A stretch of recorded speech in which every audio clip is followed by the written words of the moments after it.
All right, so chemical property and changes then, okay, is going to be what we talk about next. And so chemical properties describe the ability of a substance to either interact with other substances or change into a new substance, okay? When a chemical change takes place, the original substance is turned into one or more new substances with new chemical and physical properties. So a fun example of this is flan. Okay, I love flan. I've been blessed enough to go to Spain a couple times, and oh, they have the best flan. It's kind of like a pudding with caramelized sugar, like creme brulee. So a chemical change would be a new substance forms that has a new composition, new chemical properties, and new physical properties. And again, an example of this would be sugar caramelizing at a high temperature, and that would be an example of a chemical change.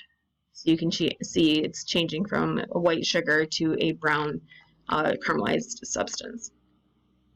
So some examples of these chemical changes could be where shiny silver metals react with air to give a black, grainy coating, or a piece of wood that burns in a bright flame and produces heat, ashes, carbon dioxide, and water vapor. So they're absolutely changing chemically, okay?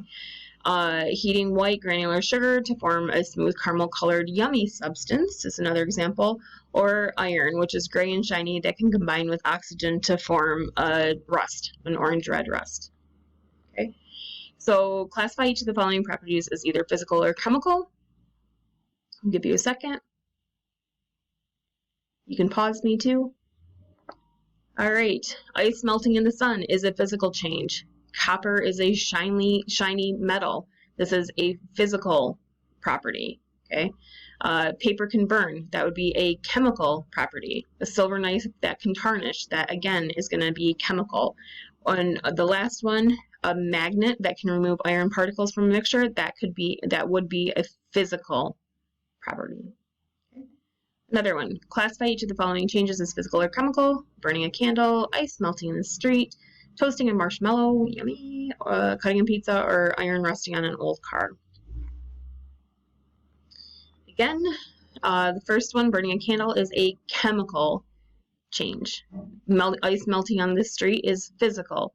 Toasting a marshmallow is chemical. Cutting a pizza is physical. And iron rusting on an old car would be chemical.